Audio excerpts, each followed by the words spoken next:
শংকৰদেৱে ধৰ্মাচাৰ্য কেইজন সৃষ্টি কৰিলে আৰু শিষ্য কিমান সৃষ্টি কৰিলে? ধৰ্মাচাৰ্য মানে যি বেলেগক ধৰ্ম শৰণ ভজন ইত্যাদি দিব পাৰে। আমি যদি উল্লেখ একদম চকুৰ আগত চাওঁ, শংকৰদেৱৰ উদাহৰণ দিলে আমি বিভিন্ন জাতি জনজাতিৰ কথা কৈ থাকো নহয়। গাৰোৰ গোবিন্দ, নগাই নৰোত্তম, মুছলমানৰ চানখাই, মিচিঙৰ পৰমানন্দ ইত্যাদি কথা কৈ থাকো। আপোনালোকে বিচাৰ কৰিবচোন, তাত এজন হলেও ধৰ্মাচাৰ্য আছেনে? এজনো ধৰ্মাচাৰ্য নাই। কিন্তু সকলোকে তেওঁ শৰণ দিছে, কিন্তু ধৰ্মাচাৰ্য অৰ্থাৎ বেলেগক তেওঁলোকে শৰণ দিব পৰা, ভজন দিব পৰা সেই ধৰণৰ ব্যক্তি সৃষ্টি কৰি নগ'ল। কিয় নকৰিলে? ডাঙৰ প্ৰশ্ন। আমিতো কৈ থাকো শংকৰদেৱে সমন্বয়ৰ বিভিন্ন জাতি জনগোষ্ঠী সকলোকে সমানে চাইছে, সমানতো চাইছে, সকলোকে শৰণ দিছে, কিন্তু সকলোকে সেইটো অধিকাৰ দিলে নে নিদিলে? কাক দিলে?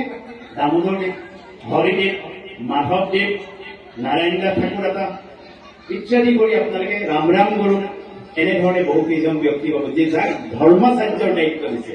শিষ্যত্ব নহয়, ধৰ্মাচাৰ্য। শিষ্যত্ব আজি মই সকলোৰে গ্ৰহণ কৰিব পাৰো, মই কিন্তু সকলোকে ধৰ্ম দিব নোৱাৰো। এই কামটো শংকৰদেৱে কৰিছে। কেৱল শংকৰদেৱে কৰা নাই, মাধৱদেৱে কৰিছে। মাধৱদেৱে কাক কাক শৰণ দিলে? মাধৱদেৱৰ পৰৱৰ্তী কোন কোন আহিলে? মথুৰাদাস, বহাটা, বংশীগোপাললৈকে প্ৰমুখ কৰি বহু কেইজন ব্যক্তি আপোনালোকৰ মাজত আছে যি কেৱল ধৰ্ম দিব পাৰে, কিন্তু শৰণটো অসংখ্যক দিছে। অৰ্থাৎ শৰণ দিয়াৰ অৰ্থটো হচ্ছে ভগৱান বিষ্ণু বা কৃষ্ণক পৰিচয় কৰি দিয়াৰ প্ৰথম কাম। যদি তেওঁ সেই পৰিচয় লাভ কৰিছে, লাভ কৰাৰ পিছত কৃষ্ণ বা বিষ্ণুক উপলব্ধি কৰিব পাৰিছে, তেতিয়া সেই কথাটো গুৰুজনে পৰীক্ষা কৰিহে তেওঁক ধৰ্মাচাৰ্যলৈ উন্নীত কৰায়। আৰু সেই ধৰ্মাচাৰ্যৰ প্ৰথম সেই গুণ থাকিব লাগিব। ধৰ্মাচাৰ্য মানে আজিৰ তাৰিখত আমি যে গুৰু বুলি কওঁ, কিন্তু এই কথাটো আমি সদায় চাব লাগিব প্ৰাসংগিকতা ধৰ্মাচাৰ্যসকলৰ কেনেকুৱা ধৰণৰ।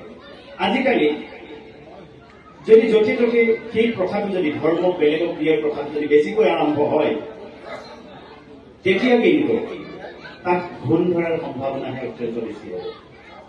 শংকৰদেৱৰ প্ৰতি থকা অনুৰক্তি, শংকৰদেৱৰ প্ৰতি থকা সেই ভক্তি যদি সুন্দৰকৈ প্ৰকাশ নাপায় আৰু শংকৰদেৱক চিনাকি নকৰাকৈ যদি কেৱল বেলেগ কথাত চিনাকি কৰাৰ প্ৰৱণতা বেছি থাকে, তেতিয়া কিন্তু সমাজত সেই এটা ডাঙৰ ঘূণে ধৰিব। মই শংকৰদেৱৰ কথাটো বাৰে বাৰে এইকাৰণে উল্লেখ কৰিছো, শংকৰদেৱক পৰিচয় কৰোৱাই দিলে শৰণ আৰু ভজনৰ প্ৰাসংগিকতা আমাৰ সমাজত ওলাই পৰিব।